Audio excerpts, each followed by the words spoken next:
Assalamualaikum warahmatullahi wabarakatuh.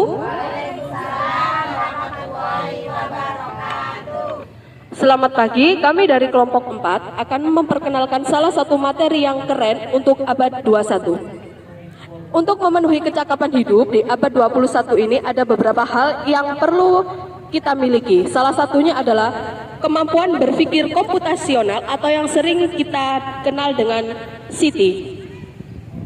Jadi apa sih CT itu?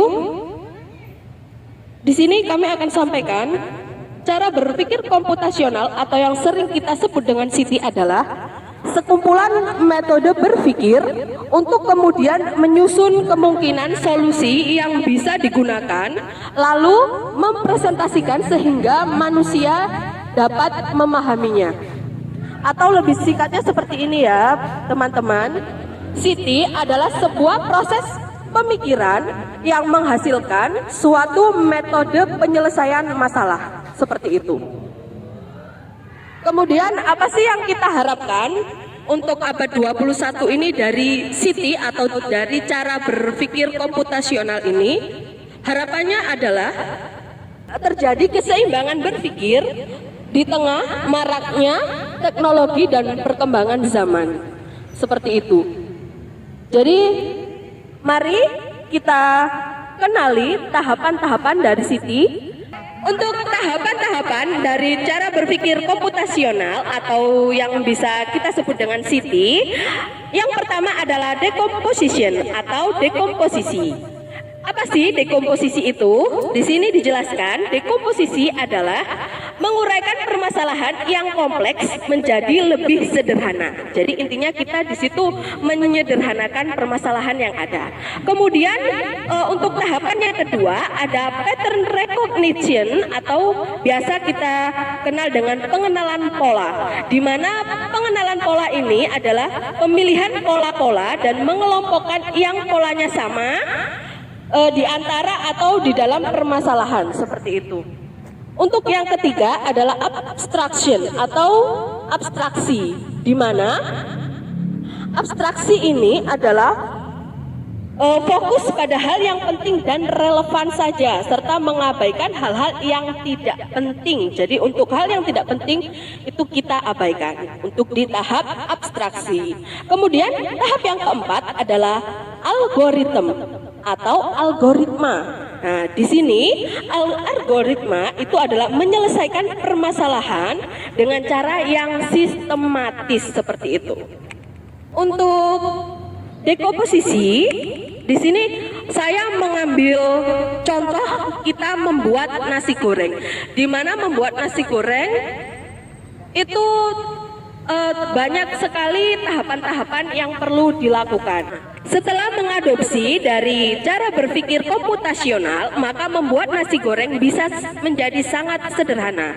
Untuk yang pertama, dekomposisi di sini adalah merumuskan ide dari suatu kegiatan. Kegiatannya adalah membuat nasi goreng. Untuk yang pertama kita lakukan adalah menyiapkan alat dan bahannya. Di sini untuk peralatan kompor dan wajan. Kemudian ada alat pengaduk serta bahan-bahan yang digunakan untuk membuat nasi goreng. Dari dekomposisi ini selain menyiapkan bahan, itu juga mengelompokkan bahan utama dan bahan pendukung. Di sini bahan utamanya adalah nasi dan minyak. Kemudian ada bumbu nasi goreng instan. Ini adalah bahan utama dan yang sebelah sini adalah bahan pendukung. Kemudian untuk pattern kognitifnya atau pengenalan polanya adalah mencari solusi atau mengenali pola-pola dari kegiatan yang sudah ada. Untuk membuat nasi goreng, solusinya apa? Dari wortel yang besar untuk menghemat waktu pemasakan maka dipotong-potong menjadi bentuk yang lebih kecil. Seperti itu. Oke, untuk jagung itu sudah dipipil agar waktu memasaknya lebih singkat. Untuk udang juga sudah dikupas, kemudian kacang polong juga sudah dikeluarkan dari kacangnya, kemudian ada daun bawang yang juga sudah dipotong. Dan yang kita lakukan adalah menuangkan minyak. Setelah minyak dituangkan, maka kita tumis toppingnya terlebih dahulu. Ini masuk dalam pengenalan pola. Jadi yang sama, ini adalah topping, jadi bahan tambahan tadi kita masukkan semua. Setelah topping kita tumis, lalu kita masukkan nasinya. Setelah nasi masuk, diaduk, lalu kita masukkan bumbu nasi goreng. Diaduk hingga rata.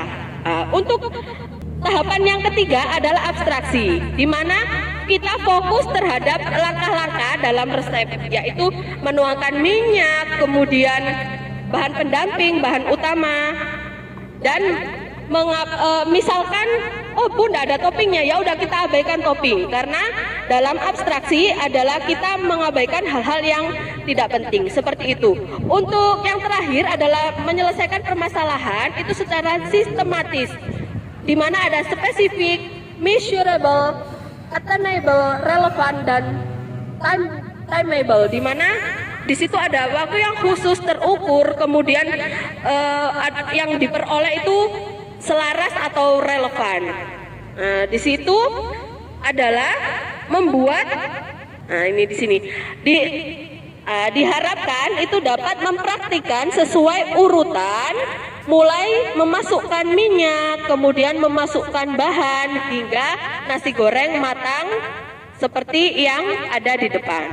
Seperti itu. Jadi itu kurang lebih dari cara berpikir komputasional atau yang biasa kita kenal dengan Siti jika kita adopsi dalam cara pembuatan nasi goreng.